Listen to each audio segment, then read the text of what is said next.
Buenas noches.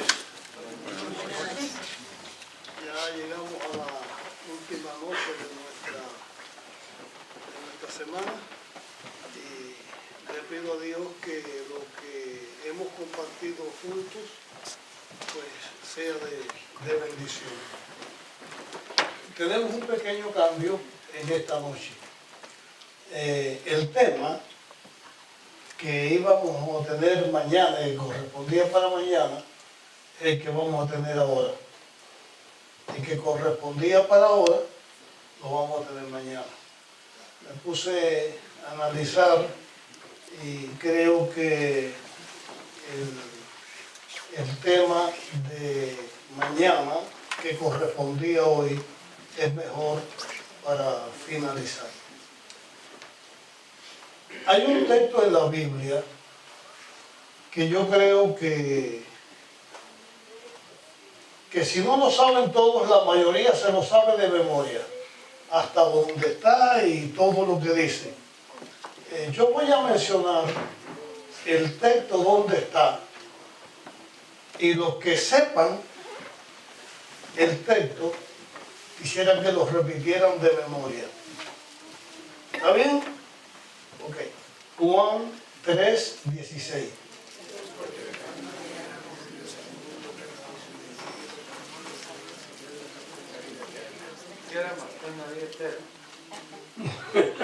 Muy bien, muy bien. Así que en ese texto se especifica que Dios el Padre, por su amor por la humanidad, dio a su único Hijo, dio a su Hijo, Dios también como Él, para que viniera al mundo a dar su vida por el ser humano. Y todo aquel que en Él creyere iba a ser salvo. Conocemos bien la historia cuando Jesús vino a la tierra y sabemos, por lo que la Biblia dice, el ministerio que Jesús hizo, y también la Biblia dice cuál fue el final de Jesús en esta tierra. ¿Cómo terminó la vida de Jesús en esta tierra?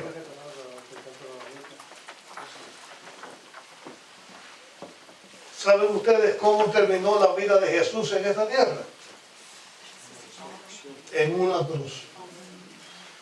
Terminó en una cruz. No quiere decir que cuando Él murió en la cruz y lo sepultaron, se quedó en la tumba, porque resucitó. La obra que Jesús hizo en la cruz fue una obra completa para la salvación del ser humano. Completa en un sentido, pero no definitiva. Cuando Jesús muere en la cruz, Él muere y en su muerte Él perdona los pecados de todos los seres humanos. A partir de la muerte de Jesús, el ser humano quedaba libre de pecado. Y en honor o por causa de la muerte de Jesús en la cruz, cada ser humano que nace sin pecado. Pero, aunque es así, solamente reciben ese perdón los que lo piden, los que aceptan a Jesús. Si una persona no acepta a Jesús, para esa persona Cristo murió en la cruz de balde, porque a Él no le sirve, porque Él no lo quiere. Pero esta obra que Jesús hizo fue una obra, este sacrificio que hizo fue un sacrificio que lo hizo de voluntad porque nos ama. Pero el Padre, que también nos ama, lo envió. Y yo creo que eso nos queda claro. El Padre envió a su Hijo para salvar al hombre y se dio el paso de reconciliación. El cielo se puso en paz con la tierra porque perdonó el pecado de todos los pecadores. Pero solamente los seres humanos que aceptaran a Jesús como Salvador se iban a beneficiar. El ser humano que acepta a Jesús como Salvador se enfrenta con un mundo difícil, enfrenta una batalla difícil. Caminar por el sendero de la salvación no va uno por un camino de rosas. Es un camino difícil. Y así como nuestro Salvador dio su vida por salvarnos, muchos que han seguido a Jesús han dado su vida por Jesús. Y en lo que resta de aquí a que Cristo venga, que yo deseo y espero que sea un tiempo corto, también muchos van o vamos a dar su vida o nuestras vidas por Jesús. Yo hablo de esta manera porque no conozco el futuro. Como que el ser humano que acepta a Jesús se enfrenta a una situación difícil, Dios el Padre volvió a dar una orden al Hijo. Esta orden que Dios le dio al Hijo ahora no es la de la cruz, no es la de dar su vida por la humanidad. Es una obra especial que Dios hace en favor de todos los que aceptan a Jesús como su Salvador. Y esta es la obra definitiva. Cuando termine Dios, cuando termine Jesús de hacerla, ya se acabó la gracia para el ser humano. Los que se salvan, y los que se pierden. ¿Cuál fue esa orden que el Padre dio? Porque sabemos muy bien la de Juan 3:16, pero esta otra que el Padre dio, ¿cuál fue? La obra de Jesús que el Padre le dio para salvar al ser humano. Mire, usted va a encontrar en la Biblia lo siguiente. Hay dos tipos de personas que juegan un papel importante en la relación de Dios con el ser humano. Uno es el profeta. El profeta es una persona que Dios elige para comunicarse a través de él con el pueblo. El profeta representa a Dios. La otra es el sacerdote. El sacerdote representa al pueblo delante de Dios. Aarón fue sumo sacerdote. Y cuando en el santuario se hacía la reconciliación, el día de la expiación y en la obra del santuario, Aarón representaba a todo el pueblo delante de Dios. La obra del sumo sacerdote es interceder por el pueblo, estar al servicio del pueblo para que el pueblo, y en este caso el pueblo son todos los seres humanos, tengan su representación delante de Dios. La Biblia enseña que hubo otro sacerdote que no era familia de Aarón, pero que fue reconocido por Abraham. Este profeta que la Biblia, este sacerdote que la Biblia presenta, no se dice de él nada. No se da el nombre de su padre ni de su madre. No se da el nombre de dónde terminó sus vidas o su vida. no se da el nombre de sus descendientes. Solamente aparece cuando Abraham se vio envuelto en una guerra donde se llevaron a su sobrino de esclavo. Abraham fue, liberó a su sobrino, recogió un botín y allí llegó este hombre rey de Salem que se llamaba Melquisedec. Y Abraham le dio los diezmos a Melquisedec, porque Melquisedec era sacerdote del Dios Altísimo. Apareció de pronto y desaparece. No se volvió a mencionar en la Biblia. En los últimos días, o en la última parte de la Biblia, vuelve a aparecer Melquisedec, pero no el mismo individuo de Abraham, sino este nuevo sumo sacerdote, según Melquisedec, es Cristo. ¿Por qué según Melquisedec? Porque Cristo no era de la descendencia de Aarón. Cristo no era de la tribu de Leví, pero Cristo no se nombró a sí mismo sacerdote, porque el mismo Aarón no se podía nombrar sacerdote él. Ahora, con todo esto que les he explicado, vamos a abrir la Biblia en el libro de Hebreos, capítulo 5.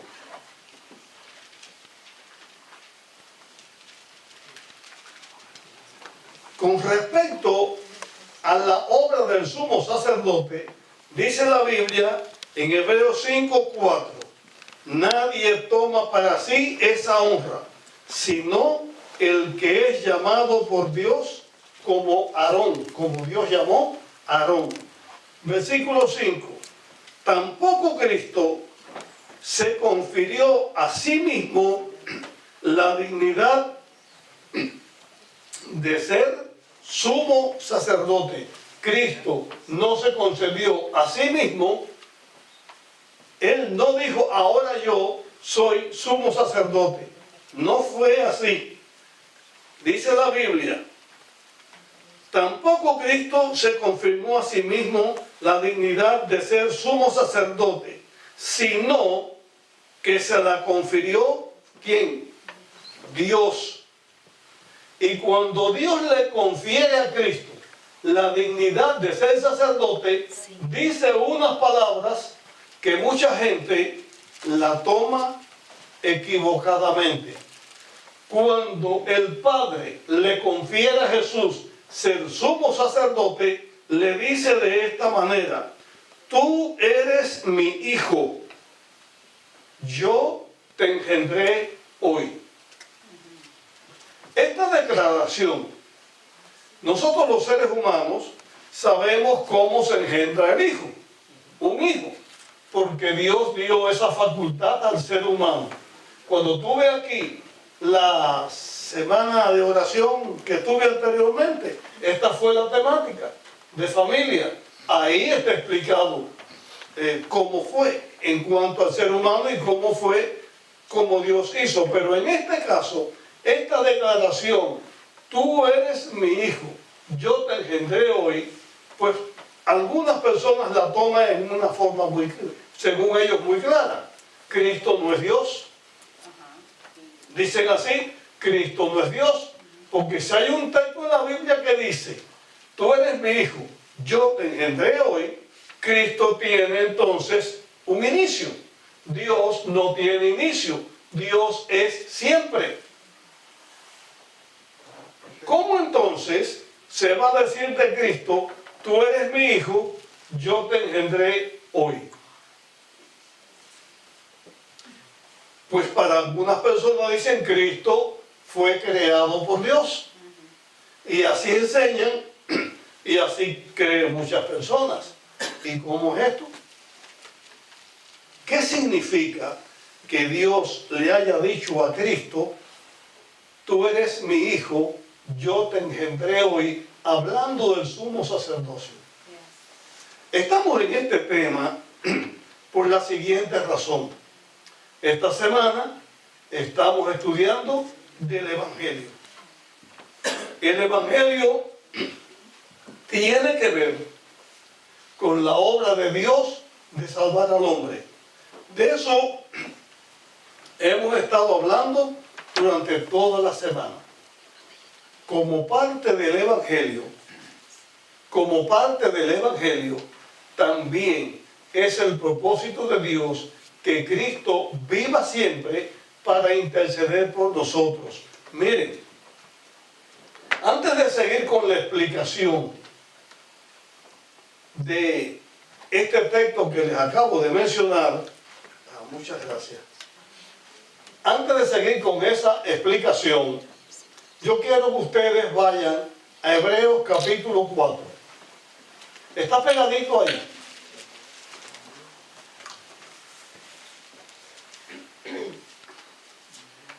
Hebreos 4. Y léanme por favor el versículo 16.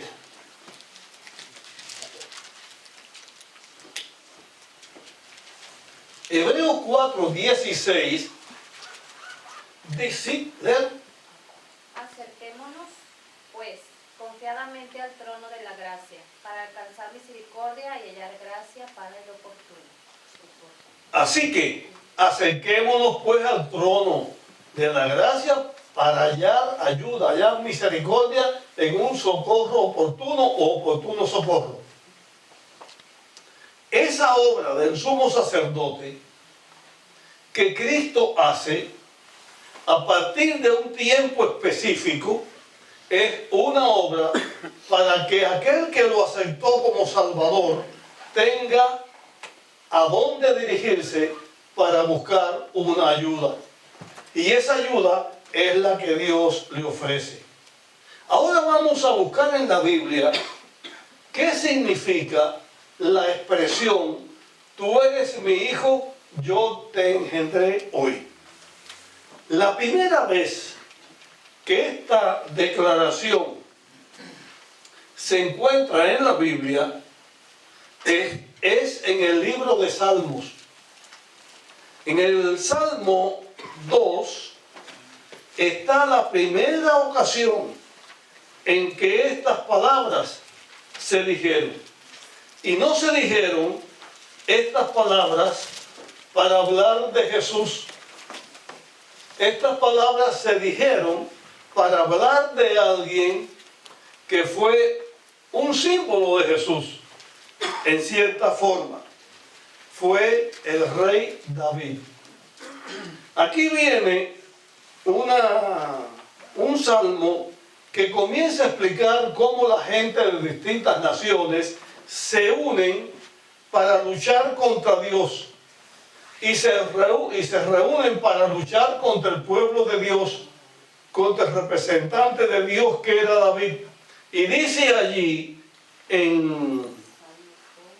con respecto a David, yo voy a leer desde el versículo número 4, porque presenta la reacción de Dios ante lo que la gente hizo en ponerse de acuerdo con lo que líderes de naciones hicieron, en ponerse de acuerdo para luchar contra Dios y contra el rey que Dios había puesto en Israel. Versículo 4 dice, el que mora en los cielos se reirá, el Señor se burlará de ellos, entonces en su enojo los reprenderá, los turbará en su ira y les dirá, he puesto a mi rey sobre Sión, mi santo monte. Publicaré el decreto. Dios dice, publicaré el decreto. Entonces el Eterno dijo, mi hijo eres tú, yo te engendré hoy. Así que el Padre dice de David lo mismo que dijo de Cristo, tu hijo, el texto, mi hijo eres tú, yo te engendré hoy. ¿Qué significaba esto? ¿Ustedes recuerdan cuál era el oficio de David? David era un pastor de ovejas. ¿Se acuerdan cuando el profeta, por orden de Dios, fue donde estaba Elí para ungir a aquel que Dios había elegido? ¿Cómo pasaron los hijos de Elí todos, uno tras otro? El primero era un hombre grande, fuerte, lucía muy bien, y dijo Samuel, este es el elegido de Dios. Y Dios le dijo, no te fijes, Dios no mira lo que el hombre mira.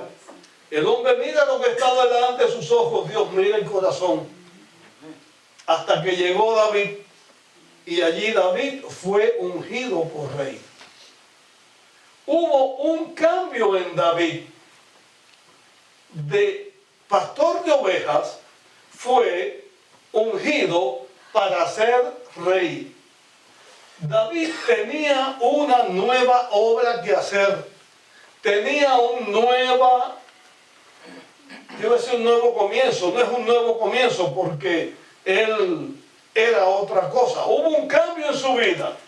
Ese cambio era ser rey, el líder del pueblo de Dios.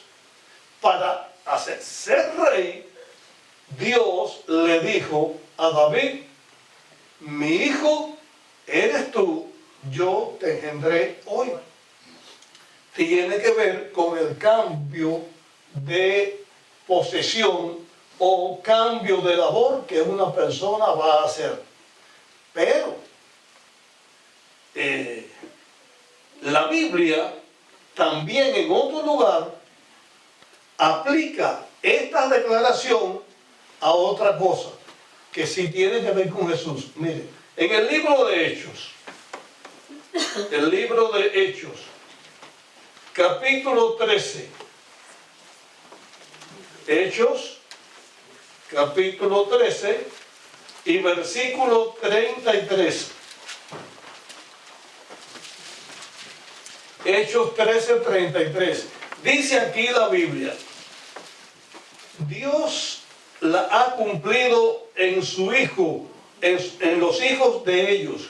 A nosotros, al resucitar a Jesús, dice, Dios la ha cumplido al resucitar a Jesús. Como en el Salmo 2 está escrito, mi hijo eres tú, yo te engendré hoy. ¿Qué significa en este caso cuando Jesús resucita la expresión que en la Biblia se utiliza para decir, tú eres mi hijo, yo te engendré hoy? Durante la semana hemos estado hablando del Evangelio y lo que la cruz de Cristo tiene que ver con esto. Antes del Evangelio, las personas conocían de Dios a través de símbolos, de los sacrificios que se estaban haciendo. Cuando Jesús muere en la cruz y resucita, hay un nuevo capítulo en la humanidad. Ya Cristo, que se llamó Jesús, propiamente llevó su nombre. El nombre Jesús significa Salvador. Jesús no se aferró a ser Dios, sino que estuvo dispuesto a venir a la tierra, a hacerse hombre y ocupar el lugar del hombre y morir por el hombre. Cuando Cristo muere en la cruz, venció a la muerte. Tiene las llaves de la muerte porque muere. Cristo perdona al hombre, redime al hombre, porque pone al hombre en paz con Dios. Es una nueva etapa en la vida de Jesús. Es la obra que se hizo en la cruz, de la cual hablamos desde el principio de este tema. Cristo abrió para la humanidad un nuevo capítulo.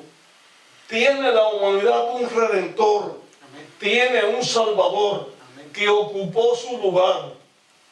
Pero todavía faltaba algo en el camino. Los que aceptaban a Jesús como su salvador necesitaban una ayuda. Dios dio el Espíritu Santo El Espíritu Santo tiene una obra, tiene una labor, inclusive todo esto que les estoy explicando ahora es obra del Espíritu Santo. En mí que se las digo y en ustedes que la entiendan. No este grupo, sino en cualquier lugar donde se hable de Dios, porque el que enseña toda la verdad es el Espíritu Santo.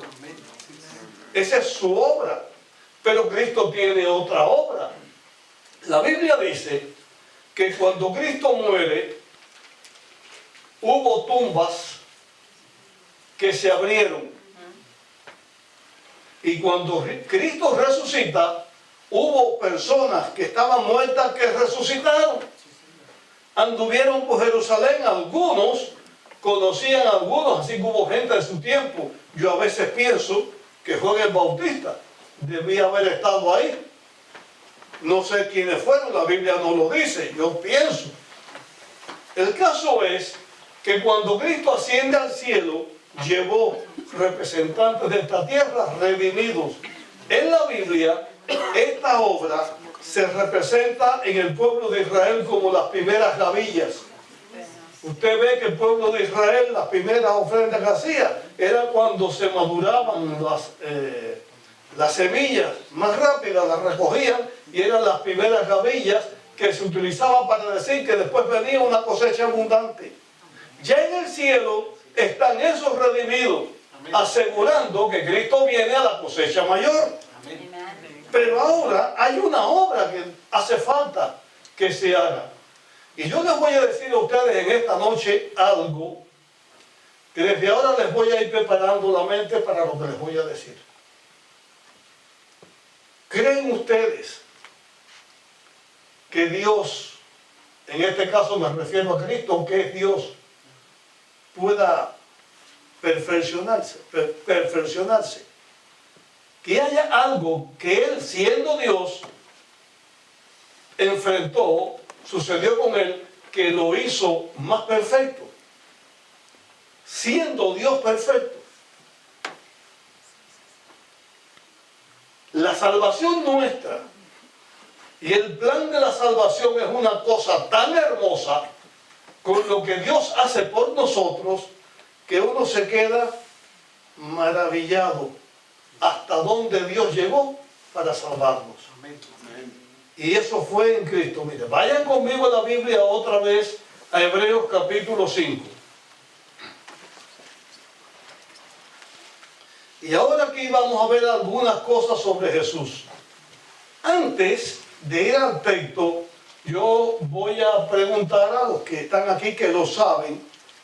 ¿Se acuerdan ustedes cuando Jesús fue a Getsemaní y comenzó a orar porque delante de él estaba la muerte en la cruz? ¿Se acuerdan qué cosa es lo que Jesús pedía en su oración? Si es posible, pase de mí esta copa, porque Jesús, al tomar el pecado de la humanidad sobre él, iba a ser separado del Padre. El pecado separa al hombre de Dios. Usted lo puede encontrar en Isaías 59:2 cuando usted lo desee, y va a ver que el pecado separa al hombre de Dios. Y Cristo iba a ser separado de Dios porque iba a cargar el pecado de la humanidad. Y eso le dolía y lo sentía. Y él oraba: Padre, si es posible, pase este vaso. Porque el que lo podía salvar en ese momento era el Padre. Pero él había venido a hacer una obra para salvar a la humanidad. ¿Saben ustedes en su angustia qué sudó Cristo? Sudó sangre. Quiere decir que en su angustia hubo algo allá adentro, en el corazón, en los vasos sanguíneos, que se les reventó a alguno y sudaba sangre. Ahora vamos a ver lo que la Biblia dice aquí en Hebreo. Nosotros leímos la declaración de Dios: tú eres mi hijo, yo te engendré hoy. Dice el 6 y el 7. Como también dice en otro lugar: tú eres sacerdote para siempre según el orden de Melquisedec. Ya esto se lo expliqué en el camino. En los días de su vida terrenal, Cristo ofreció ruegos y súplicas con gran clamor y lágrimas al que podía librarlo de la muerte. Y fue oído por su reverente sumisión. Así que hasta aquí, en los días de la vida terrenal de Jesús, dice la Biblia, Cristo ofreció ruegos, súplicas y clamor. ¿Cuándo fue eso? Lo que acabamos de ver del Getsemaní, cuando llegó la hora del Getsemaní. Así que ruegos, súplicas con gran clamor y lágrimas al que lo podía librar de la muerte. Y fue oído por su reverencia. ¿Quién podía librar a Cristo? El Padre. Estaba en juego la salvación del ser humano. Estaba en juego el plan de la redención. Estaba en juego el Evangelio.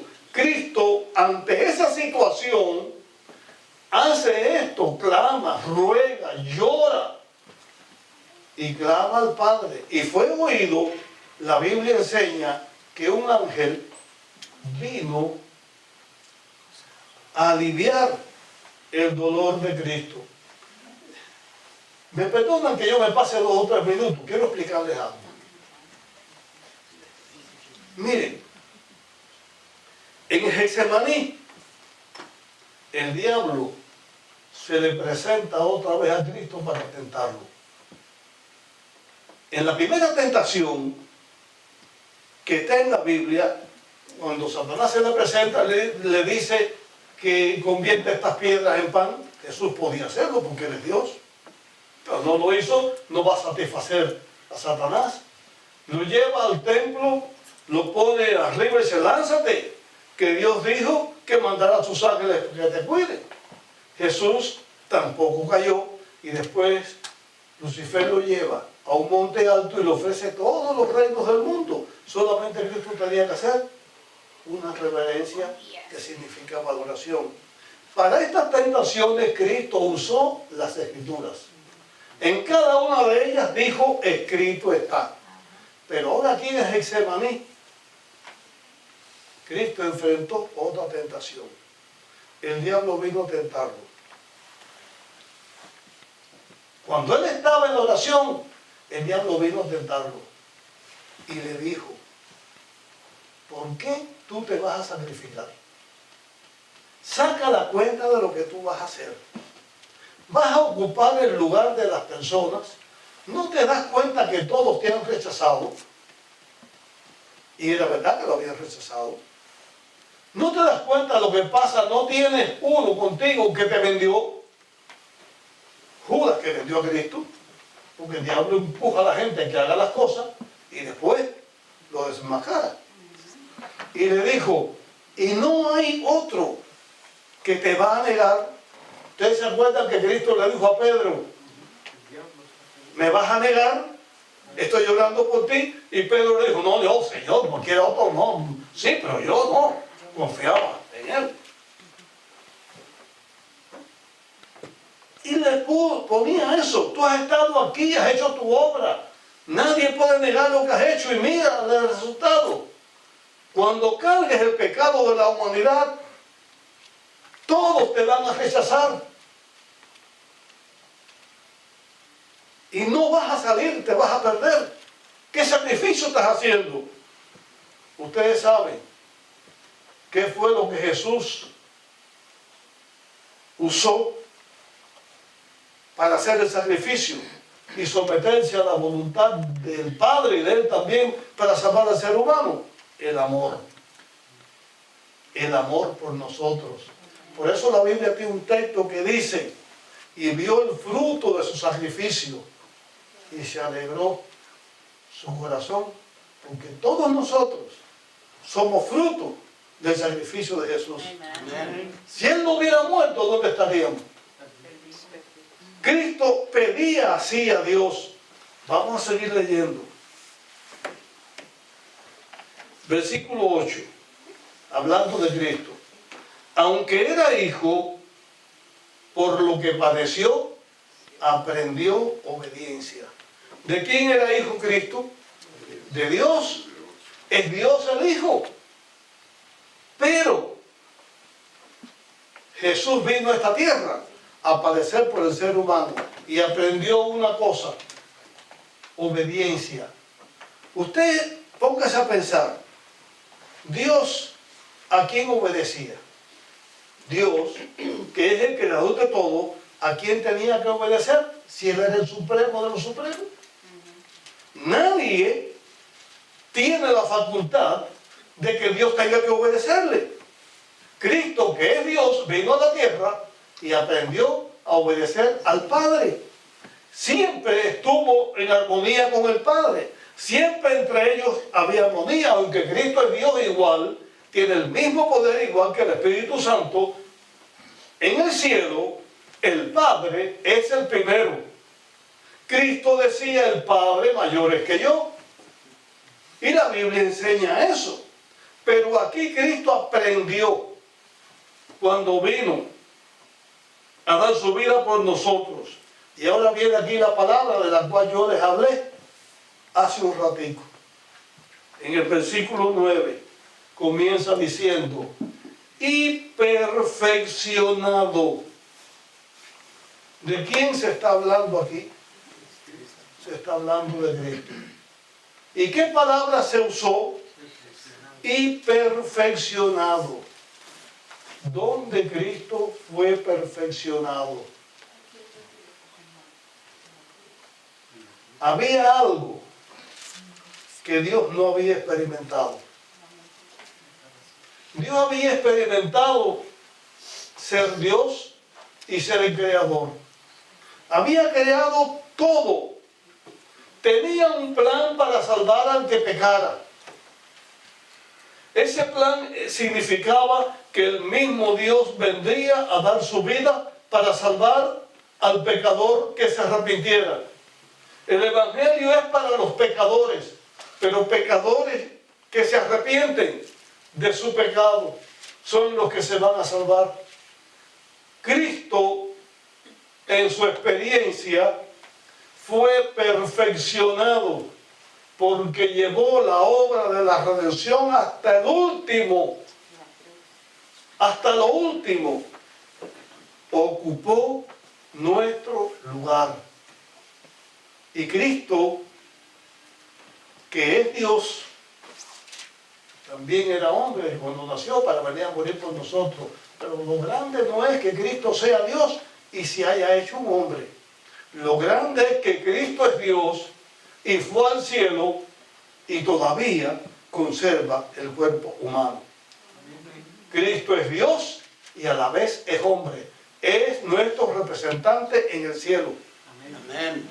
Es nuestro hermano mayor en el cielo. Por eso Cristo enseñó el Padre Nuestro. Y cuando Cristo enseña el Padre Nuestro, dice: Padre nuestro que estás en los cielos. ¿Por qué Cristo no dijo aquí Padre mío? Sino Padre nuestro, porque Él es el sumo sacerdote. Él representa al pueblo, representa a los que le siguen. Padre nuestro se puso en nuestro lugar y es nuestro Salvador. Por eso la Biblia dice: y perfeccionado vino a ser una fuente de eterna salvación para todos los que le obedecen. Dios, en su plan de redención, hizo todo esto por nosotros. Hermanos, estamos diciendo cosas que son muy altas. Se habla de un amor tan grande, de un sacrificio tan grande, que todos nosotros tenemos un Salvador tan grande, venció la muerte y se puso en nuestro lugar, y ahora ese que es triunfante, que venció todo el mal, está en el reino de los cielos, en una obra especial. Ya hemos hablado de esto esta semana. Ese tiempo especial fue cuando comenzó el juicio de advenimiento o juicio investigador, Cristo está intercediendo por nosotros en una obra especial. Amén. Nosotros somos privilegiados porque nuestro Salvador, nuestro Redentor, es nuestro Creador, es Dios, es Cristo. ¿Qué nos toca a nosotros hacer? ¿Qué nos toca? Sencillamente aceptar. No hacer esto, hacer lo otro, sencillamente aceptar. Gracias a Dios que Él nos llama y nos da la oportunidad de aceptarlo. Amén. Mañana vamos a completar esta semana y en el tema final vamos a ver esto, de aceptarlo hasta dónde va. Pero en este momento, gracias a Dios por lo que Él ha hecho por nosotros y gracias a Dios porque nosotros sencillamente lo que tenemos que hacer es aceptarlo. Aceptemos a Jesús como nuestro Salvador y Dios nos bendiga. Amén.